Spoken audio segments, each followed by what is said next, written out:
Olympic Hockey Semifinal setup. USA and Canadian players eyeing the gold in a Sidney Crosby update. It's all in this edition and more of Frankly Hockey. Also, we answer the question via Alex Ovechkin. Is Ovi watching the Olympics? Stay tuned for that answer. It is February the 19th, 2026. That's Frank Seravalli, the Hockey Insider. He is live in Italy, getting us ready for the semifinal matchups coming up tomorrow. 6 days until NHL hockey again. Yeah, next week on the 25th, it's coming up strong. And one birthday wish today, Frank. Ryan Whitney is 43. Whit, the 5th overall pick of the 2002 draft. I forgot that Whit was the 5th overall pick. Nash went first. Kari Lehtinen second. Bo Meester, Joni Pitkinen fourth, and then Whit went 5th overall. Kari Lehtinen, 310 wins, Frank. I didn't have him with 310 wins. That kind of surprised me. Was that about what you thought?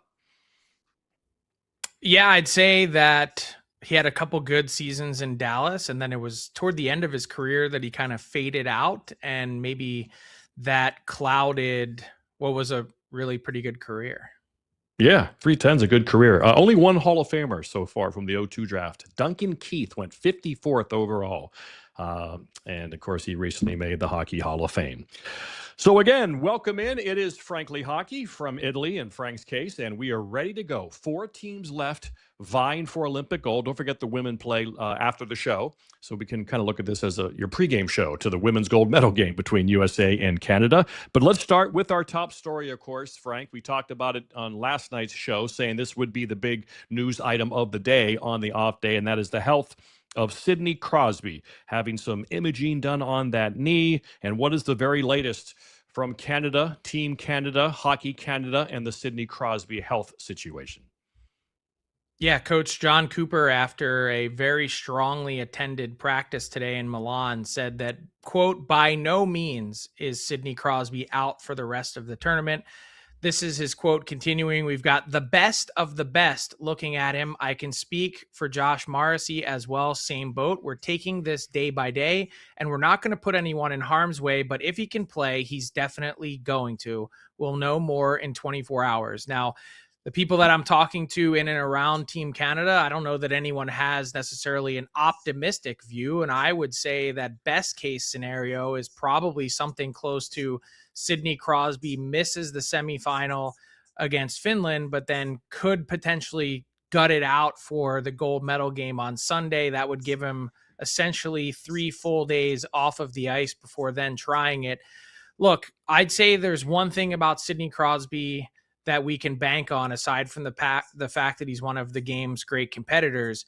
It would be that he also doesn't want to put his team at a disadvantage. And if he knows that he's not going to be at 100% or even close to it, that this is a player, much like Braden Point did painfully before the Olympics began, will raise his hand and say, it's better for our team, it's better for our country if I'm not out there. So definitely, a tough spot for Team Canada. But if there's one team that can withstand the loss of a player of Sidney Crosby's magnitude and still capture a gold medal, it's certainly this Canadian team.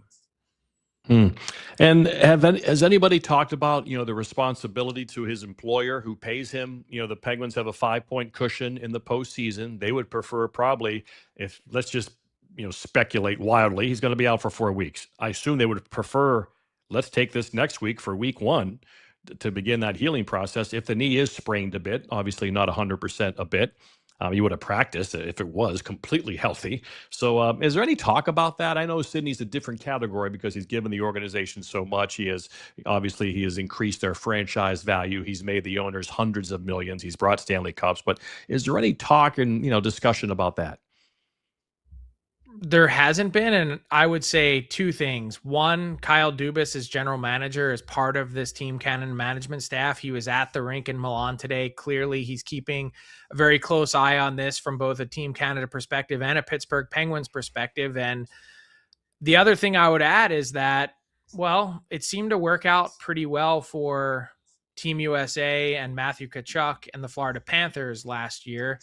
Injured in 4 Nations, didn't play in the regular season down the stretch, came back, and all things considered, being a point per game player throughout the Stanley Cup playoffs with the torn muscles that he had in his core, kind of a crazy story that I'm still not sure that we've fully wrapped our minds around of how much Matthew Tkachuk was playing through, that he needed surgery and then missed 6 months after the fact. So U.S. Matthew Tkachuk got hurt, of course, at Four Nations last year, tried to gut it out, and the Panthers were no worse for wear in the end, winning the Stanley Cup. I don't think anyone's thinking the Penguins are in that contender category, but nonetheless, I think in this case, there's Stanley Cups on one end, which Sidney Crosby has already won 3.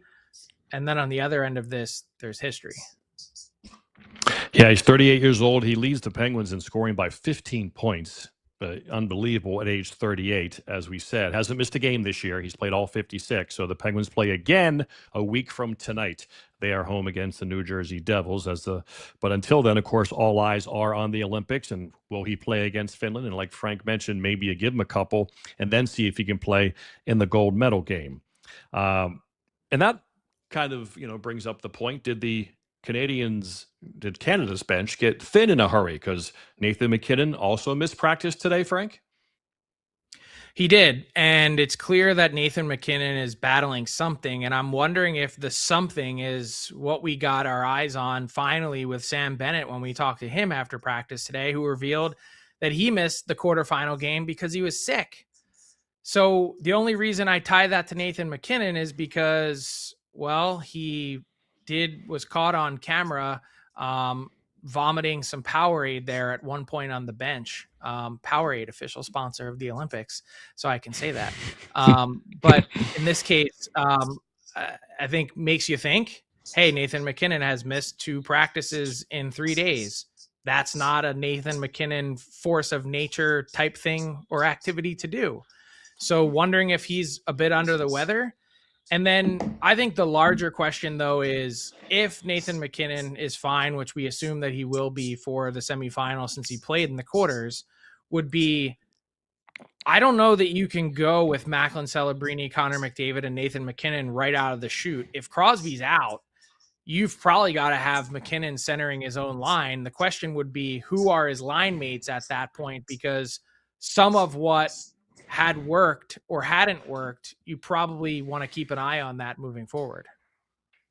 Yeah, and you could certainly be situational there. Offensive zone faceoffs, maybe put MacKinnon with Celebrini and McDavid, and obviously Cal McCarr. You're really loaded up. It reminds you of Colorado when those guys are on the ice together. MacKinnon and McCarr 5-on-5. It looks like a power play a lot of the time, how they're able to keep possession in the offensive zone. So maybe John Cooper would do something like that where it's situational. And, of course, we saw what he did with ice time the other night, how he really went top heavy. Once, obviously, Crosby left and the game situation coming from behind. So I'm sure they would love to establish a lead and try to roll a bit, especially a 2-goal lead. That would really help Canada and John Cooper's cause if they can get out to a good start, establish a lead. Yeah, so some other things to watch here when it comes to Canada's lineup. Really disappointing quarterfinal game for Mark Stone, who was not a force and, of course, had a critical turnover. But Chris Pronger made this point in The Athletic today that I thought was really interesting. Does Connor McDavid, who his line played 5 minutes more than any other forward line, does he look around at all on this Team Canada bench without Sidney Crosby there and say, ooh, I feel like I'm back in Edmonton trying to have to do everything myself? And how does John Cooper alleviate that? Now, he bristled at the notion of, hey, this did get thin. And he talked about it after practice today when he was asked. And he basically just said, you can't sit here and say, because we put these 3 together, that the rest of the team is not worthy. Look what happened in that game. You had a huge goal from Suzuki that tied it and another from Marner to win it. So I don't know. I'm calling that balance as well. I think you're looking for someone else to step up. How about, if Crosby's out, obviously Sam Bennett returns to the lineup, and Sam did say after practice today that he's good to go. But what about Sam Reinhart? He's another guy that has played very few minutes on the right wing, which has been a pretty big disappointment. Brad Marchand has been very quiet this tournament. Bo Horvat really hasn't had a moment. So you're looking for a spark in whatever these next combinations are. But do you agree with my premise, though, that going with Celebrini, McDavid, and MacKinnon from the hop is probably not going to be a recipe for success? Yeah, certainly. I kind of like your Connor McDavid kind of psychological mindset when when he feels like he might be in that same boat again as he is in Edmonton, where he does have to carry a load. He's going to start to feel some pressure. He doesn't have that other wing man, especially if no Crosby, McKinnon's maybe nicked up or sick, which it sounds like he might be. And then the bottom six isn't quite pulling their weight. Obviously, different level of talent in this bottom six than Edmonton's bottom six the last couple of years. But yeah, I think Reinhardt's a key guy. I think he's a guy who could step up. You could give him a bigger role off the bat, and you talked about it in the top six. And I'm a huge fan of his, and I think you would elevate his play. You would give him a jolt of adrenaline, and I think he'd fit right in and maybe be kind of the answer to now looking for depth with an absent Crosby and maybe a less than 100% McKinnon if he is battling some sort of flu or stomach flu or something. But again, like you said, 36 hours, 48 hours is a long time for these young athletes and all the medical care they get there to really replenish and get strong again. But I agree that I think Sam Reinhardt's is a key guy going forward and could score some big goals here coming up in these next two games. I'm a big believer in him. Yeah, just having fun from a chemistry perspective, my thought process would be keep that first line as it's been assembled right here on our screen. Yep. Keep McKinnon in that spot and then move up Seth Jarvis to where Nick Suzuki is. Put Nick Suzuki as the center between Marner and Stone, and then try and find a way, if that doesn't work, to get Sam Reinhart going. Maybe swap him and Seth Jarvis up there next to Brandon Hagel and Nathan McKinnon. I could see McKinnon and Reinhart doing damage together. Reinhart is arguably one of the smartest players in the NHL. He knows where to be, and he's got the high-end skill to play with someone like a Nathan McKinnon, with Brandon Hagel doing a lot of the dirty work down low. Right. And I like the right-handed shot of Reinhart. We see what Marty Necas has done playing with Nathan McKinnon, that right-handed shot who can kind of loop around the zone, find McKinnon, certainly for the one-time snapper, a lot, on the weak side a lot of the times. And I just think he could kind of, recreate a Marty Necas kind of a vibe with Nathan McKinnon, as Reinhart is so smart. And obviously he's such a responsible two-way player as well. So yeah, I like that. That's the move I would make, as I think Reinhart can be very noticeable for Team Canada going up against Team Finland. And Marty Necas is really your guy, huh? He is. I've been on Marty, the one-man party for a while, and I think he continues to elevate. 100-point guy this year in the NHL. His confidence. I just love too, Frank, because he bet on himself. He didn't take that 7-8 year deal from Carolina at a number he just felt like, that just seems a little low for me. Whatever that was, whether it was 6'9" or 7'2" at the time. He waited. And here he is living in 11 land now for the next 8 years. So that's pretty cool. A lot of us would take, and a lot of hockey players do take the security, take the 7-8 year deal whenever they can get it. But that raises the question, can the Finns use a Czech blueprint? Now, they won't have Marty Necas, my boy, and David Pastrnak on their team, but they have Mikko Rantanen and Sebastian Aho and others. So from a style of play or a blueprint, hockey players are different. Hockey's different. It's not like football where you can implement a certain defense against a certain quarterback and it seems to work. Whether you play zone or man-to-man. Can you do that in this situation? Well, I think you can, because the Czechs kind of laid it out for you. Since that, not only did they, as we talked about last night, puncture the aura of invincibility that sort of surrounded Canada. I mean, this was a magical, mythical team, the way that it was being talked about, even by some of the Czech players before the game. And I don't know if that was by design or not, but it was echoed by the Finns after their practice this morning here in Milan. And the blueprint was be aggressive, punch them in the face, make life difficult for them, particularly from their face-off dot on down and behind Jordan Binnington. Make their defense work, make them make plays to exit the zone. And because of that aggression, their constant foot on the pedal, they were able to make Canada a bit nervous and put them in a spot that they hadn't been before. So the Finns, we always know that they show up, they're workers, they grind. I see no reason why, with theoretically more talent than Czechia has, and when you look at Finland's lines, I mean, this is a top six that is big, smart, and skilled. Arturi Lekkonen's got a clutch factor. Rupe Hintz is one of the best players in the NHL. period, full stop. Same with Mikko Rantanen. This is a group that can and has the ability in that top six, particularly, to go toe to toe with Canada, especially if it's a Canadian team without Sidney Crosby.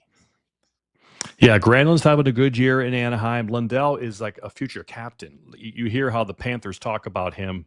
He's like Barkov light, and that guy is, still people look at that name. He doesn't quite match the true stature that he has as an NHL player, an all around NHL player, a winning kind of player, makes winning plays. He's not Macklin Celebrini offensive level, makes winning plays all over the ice, and that's what you win with. Now again, can they get some sort of unexpected contribution somewhere else and get the goaltending? But yeah, Finland and has that mentality. And like you said, in the Czech game, once you get that lead and the lead stays there for a while, your confidence rises. You can see the finish line. You can kind of see the hope, and you're playing with a lot of hope. And Canada's obviously playing a little more desperate now. The bench gets shortened. The opponent knows when the bench is shortening and what the other coach is thinking, and how they read the defensemen, and are they a threat? And so, yeah, that's the beautiful part of sport, and team sports especially, is the whole change of atmosphere. When a team like Finland, again, if they score the first goal of the game tomorrow, that changes the atmosphere. It's kind of like a snowball rolling downhill, right? I mean, it gains some momentum, Yeah, right. It gains some speed and collects more snow. And all of a sudden, next thing you know, it's pretty big. And you're sitting there with a lead over Canada with 6 minutes to play thinking, hey, we might actually pull this thing off. And so the Finns, that's one other part of this story that we haven't really talked about much, is that they clearly have that belief. Speaking of being in difficult spots, the Finns were down 2-0 with 6 minutes to play with their tournament on the line against the Swiss on Wednesday night, and not only found a way, but then get the magic in OT as well from Lehkonen. That look, this is a plucky group that's not going to go out easily. And think about how different this Finnish team would look with Alexander Barkov down the middle as their captain, a huge hole in their lineup. But nonetheless, they've arrived here at the semifinal purely on merit. Yeah, that would have slotted them and slotted everyone down and given them so much more depth.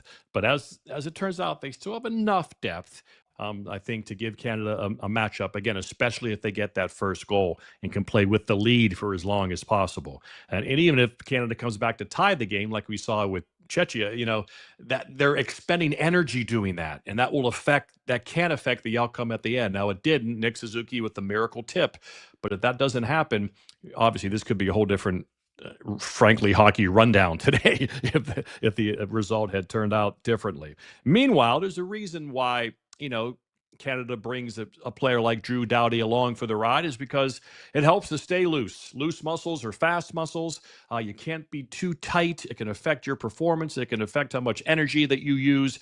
And Drew Doughty's that kind of guy with that amazing personality. Going back to when Doug Armstrong relayed the message of what he said when Armstrong told him, "You're on Team Canada for the Olympics," and his response. And, Doughty is just that amazing old school hockey face, Frank, and he keeps the boys loose.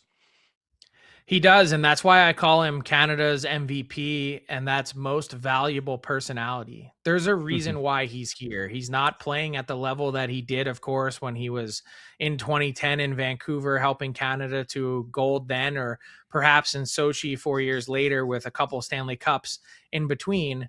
But this is a guy that John Cooper was talking about. I asked him after practice today, a lot of people look to Sid, and they look to Connor McDavid for leadership in times when things get tense and tight.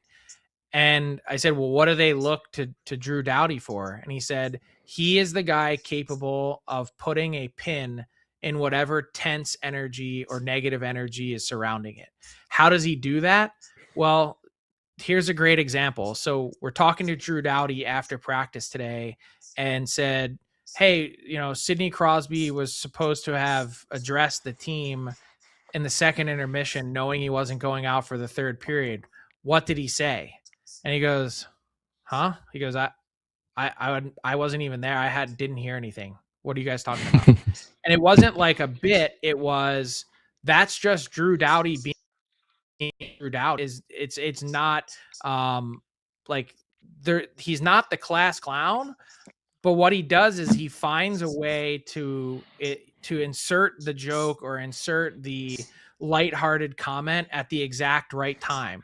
Like, he's the guy on your golf trip that you're on the green and there's a big putt to be made, and he breaks the tension with one line that even the guy that's hitting the putt laughs and doesn't hate him for it. And that's a special quality to have, that when you think of all the reasons or other defensemen that they could have brought to this tournament, that's why Drew Doughty's here for moments like we're going to see on Friday and either Saturday or Sunday, depending on which game Canada's playing in, is because they want to rely on that when it matters most.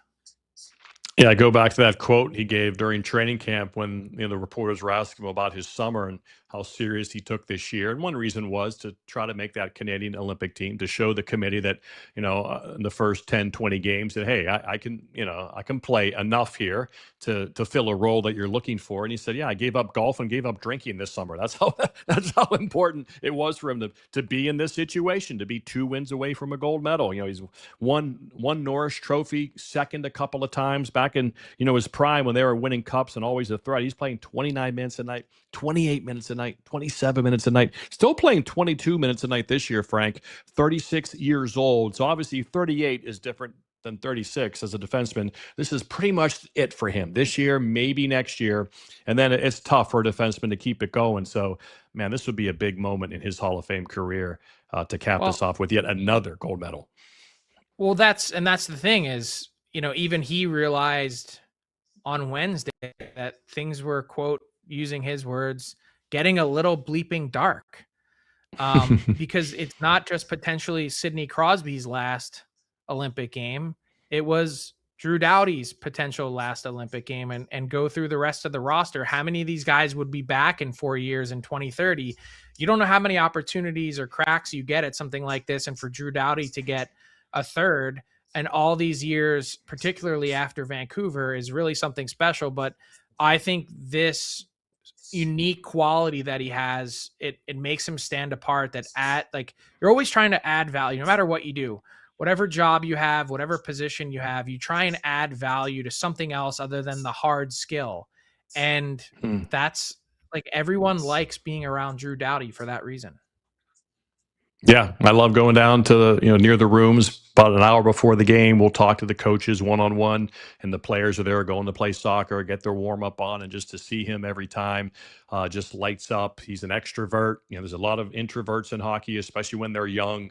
So it's become kind of a rare personality in many ways in hockey. The enforcer was always that fun kind of guy. Well, with fewer enforcers, it's got to be someone else who can also fill that role as someone who is loose, can chirp well, and just really seems to always be in a good mood, has a great hockey face. Whenever he opens his mouth or smiles, you feel better. Just a great guy to be around. So Drew Doughty is certainly a guy to look at these last 2 games as you look at these games and watch them for what they are, but also the people involved and what it can mean to them going forward. Well, Team USA time. Slovakia. 3:10 Eastern time. Again, a very popular time for them. It's been pretty easy to follow Team USA. That's their normal time, it seems. And what's really catching the eye of many, Frank, is really the defensive side of the puck on Team USA, how they're smothering opponents, giving up very few chances, making life easy for Connor Hlavaj just to be aggressive, be on top of his crease, make the simple save, and play the puck very nicely and conservatively behind the net. That can be nervous sometimes with him, but he's been okay so far. But overall, Team USA and defense, talk about what they've done so far. Well, we knew that this would be the strong point of this team, and in a big way, they not only cleaned up a lot of mistakes that they were having moving the puck, but they did an absolute suffocation job against Team Sweden on Wednesday. I mean, what they were able to accomplish in their own end, how few, it wasn't just shots, but these are the 3 periods that Sweden had in terms of their looks. How many of them are within that home plate area? Maybe 6? At the most? 8?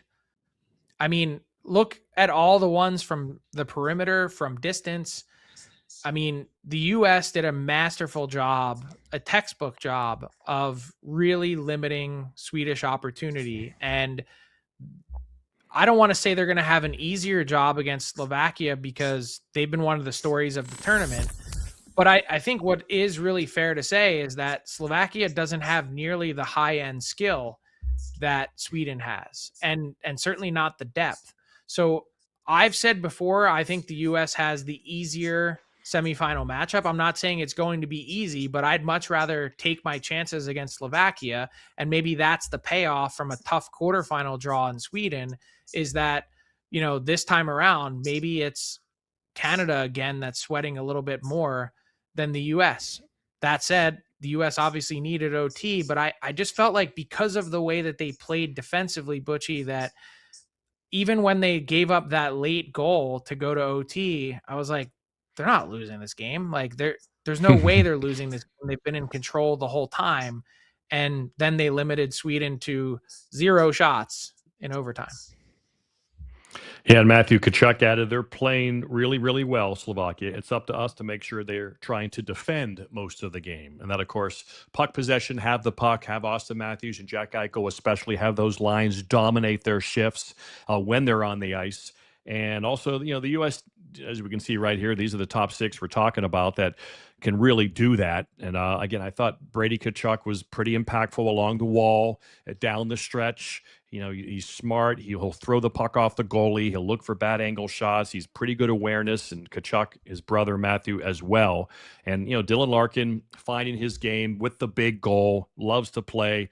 And Jack Hughes again, maybe Hughes again, a guy will give them an early lead. But, defensively, looking at the D pairs, are you still happy with how they're being utilized? And you think that's still a solid part of this group?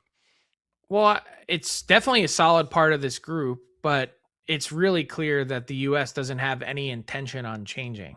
This is their lineup, and they appear to be sticking with it. They don't have any injuries that we don't know about. Look, the U.S. didn't practice today. Of course, as you mentioned, they played the late game. They're going to have a morning skate on Friday before another 9-10 p.m. local time game.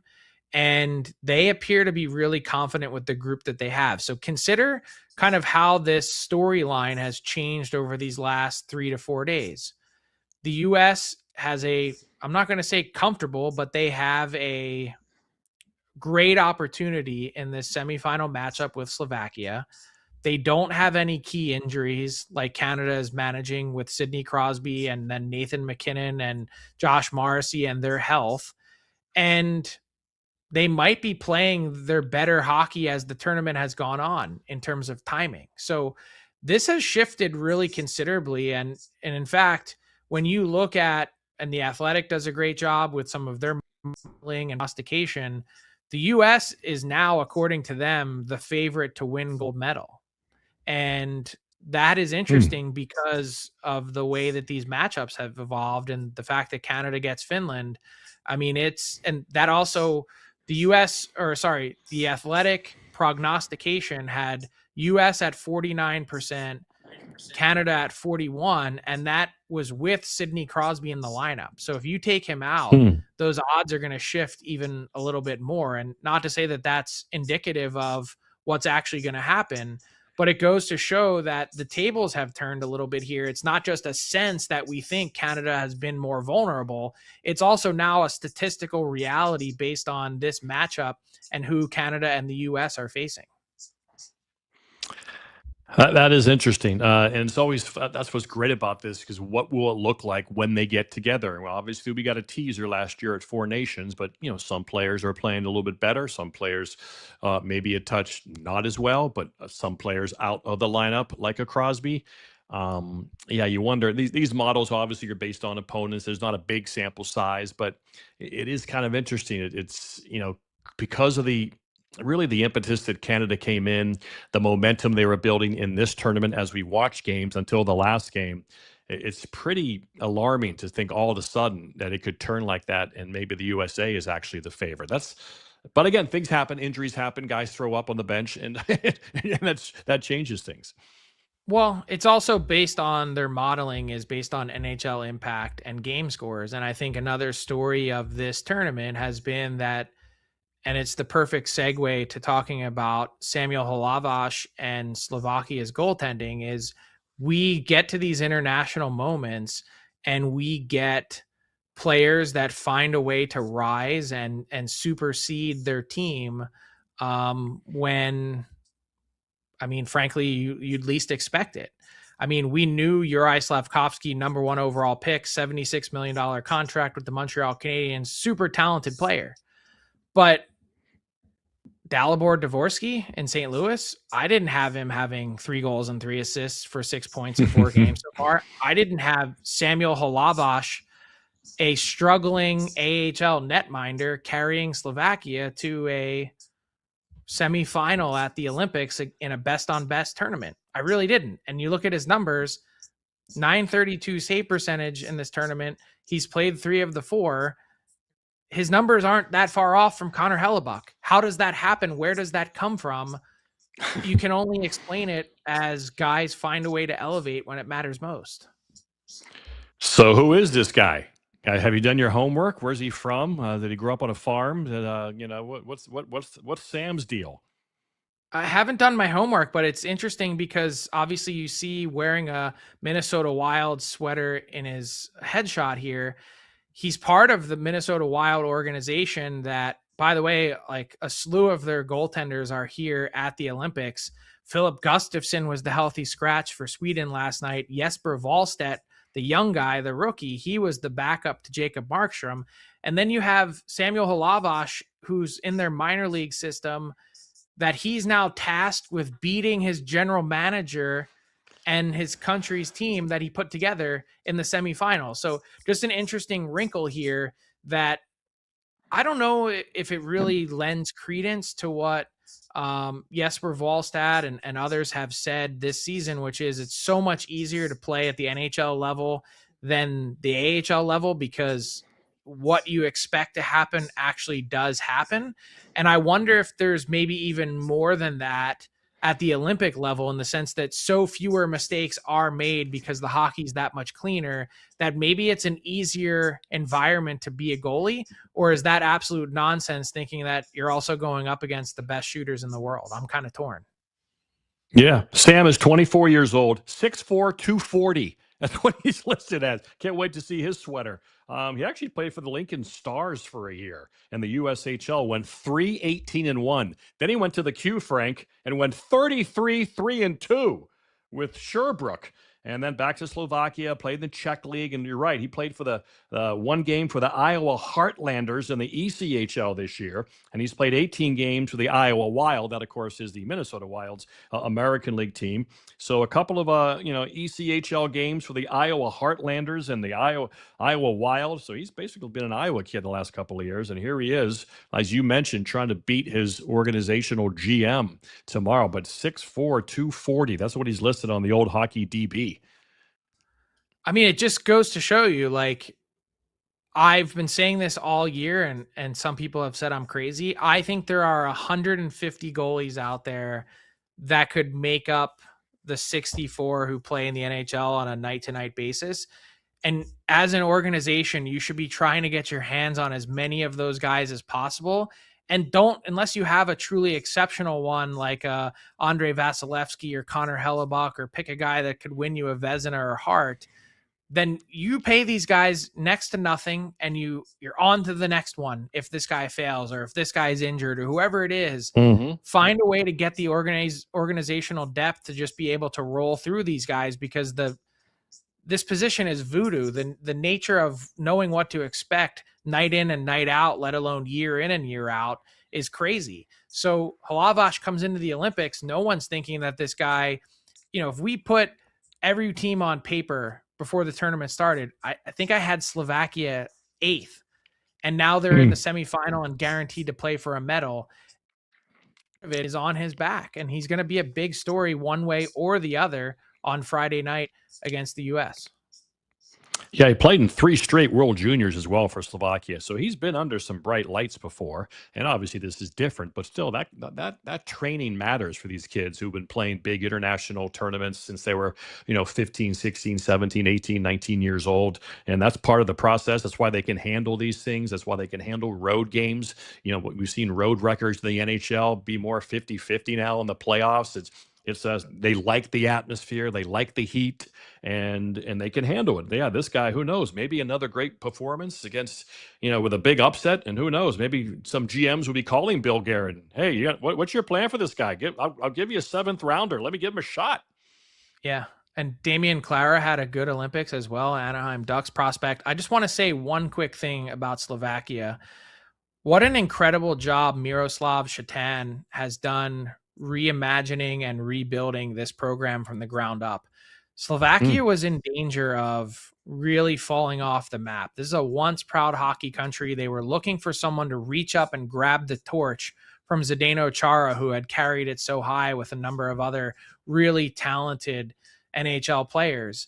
And who was going to be part of that next crop? No one really knew, because no one could see those guys coming. And then here comes a Juraj Slafkovsky, and then add in a few of these other players. We talked about Dalibor Dvorsky. This team, this country reaching this stage, passing the Czechs, the Swedes, and others in this tournament to at the very, very least, finished 4th. That is a great showing by a team that had zero expectations, and a team that appears to be having more fun than just about anyone here, because guess what? And this is what's dangerous going up against the US. They don't feel any pressure. They're free. They're like, hey, we're just here to play and have fun because no one expected anything of us. They are the truest underdog in every sense of the word. All right. So the plucky Slovaks and the plucky Finns going against the mighty Team USA and Team Canada. It's going to be an incredible day tomorrow in Milan. Meanwhile, the women's gold medal game is today. It'll be right after our show here, as Canada and the U.S., 1:10 Eastern time is the time for the gold medal game. And that brings us to Ask the Insider. Frank, how can the women's game grow beyond 2 teams, which is, again, I think Canada has 5 of the gold medals since they brought the women's game to Nagano in '98. Team USA with 2. They won the first one, captained by Cami Granato. But how do we do this? I would think by now we would have had a couple more countries establish themselves. Yeah, and it's a great question, because for as great as the hockey is, it's really not that interesting of a tournament. And this one had even less intrigue because of how dominant the US has been. They've outscored their opponents 31-1.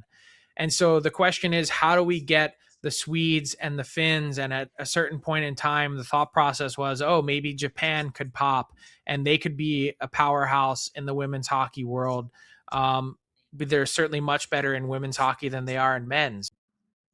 And my answer is, it all comes down to opportunity to play, and the PHWL and the expansion that they're undergoing is going to be huge for the Olympics moving forward. Because think about, the cycle here. You play your international schedule throughout the season, and then what else do? You've probably got to get a job in something else to be able to pay your bills.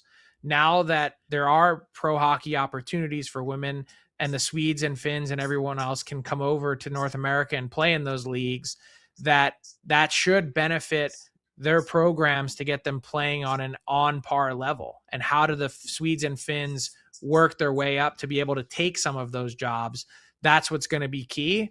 But to see this growth in this sport, it's unquestionably there and real, but we need more combatants. We need more entrants in this tournament to really make it as good as it could be.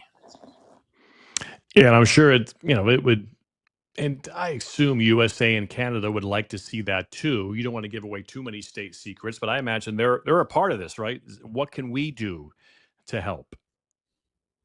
Yeah, and I doubt it. I think in some ways, like, everyone's trying to fend for themselves, and Canada's trying to collect and store as many gold medals as they can. But everyone has to reinvent themselves at some point, and Canada is staring that down, particularly if this is a lopsided result tonight for the U.S. women. As you see here, Switzerland took bronze earlier today with an overtime win over Sweden. But if the U.S. can romp Canada again, that would be 7 straight wins going back to the rivalry series, and a 5-0 lopsided win over Canada in the preliminary round. like Canada's going to have to ask some serious questions about turning over a new leaf and a next generation of women's hockey players in Canada, because the US, that's what's crazy about this run of dominance, is that they are so much younger than Canada that they're not going anywhere anytime soon. And they just keep putting new players into the pipeline. But that being said, like the men of Canada, there's a lot of pressure to get this done. If for some reason Canada gets an amazing performance, gets some great goaltending, pops in a couple, wins 2-1, man, that would be just devastating for Team USA. You mentioned these young players; they've been rolling, they've been a wagon at the Olympics. So again, the atmosphere can change with an early Team Canada goal, but this could be, like you said, a big moment for Team USA to get the job done today and maybe start rolling for the next couple of Olympics, and then we'll see how Canada regroups on the women's side. Hashtag hockey time. Has Ovi watched the Olympics, Frank? I like that. I hadn't really thought about Ovi. Obviously, I wish Russia was a part of it. They've contributed so much to the NHL and to international hockey, and they're not there. And obviously, Ovi isn't there. Would have been great for him. This probably would have been his last chance to play in the Olympics. We'll see. But yeah, what prompted this? Well, natural media scrum as the Washington Capitals reconvene for practice, and so you'll have to listen closely because his answer is pretty brief. All right. Have you been watching the Olympics at all? You watch the Olympics at all? No. All right, it's a walk-off too. It's a no, and a walk-off. Not happy, and I understand why. No. I mean, look, this is not a political show, and I, make zero apologies for anything that Russia has done with their unprovoked attack on Ukraine. But you're right. It also takes away from the tournament at large. We talked last week about how different this tournament would have been had Russia been part of it. France doesn't make the tournament. Russia is in the US group. It just looks and feels totally different and would have had vastly different results. So potentially. And so that's, we're missing a real hockey power. And it's not to say that this Olympics comes with an asterisk, but I think what does come with an asterisk is the idea that this is truly best on best, because some of the best players in the world, Kirill Kaprizov, etc., are Russian. Yeah, politics is complicated. It's so above all of us, the powerful, and what goes on in all these countries and what happens behind the scenes that we don't even see, and why these athletes have to be penalized for it. But it does seem, Frank, that they're slowly bringing Russia back into the fold with baby steps. But do you think that's happening? I think the real problem here, and the part that no one really wants to say out loud, and the reason why Four Nations was just Four Nations, is because if the NHL, let's say for 2028, and we don't have a crystal ball to know what the geopolitical sphere will be then, but had you, as the NHL, tried to wedge Russia into the tournament last year, Sweden and Finland, I'm told, would have backed out. And so there you lose two other traditional hockey powers at a time when you're trying to collect as many as possible. So it's easier to say, well, we'll take them, and it's easy to leave Russia out. But 2028, I think the NHL has designs and would like to have Russia back in. It's not a security issue. It is, as the IIHF has put it, it's an issue of Sweden and Finland, understandably enough, because they've been invaded by Russia previously. They do not want any part of that, and I get it.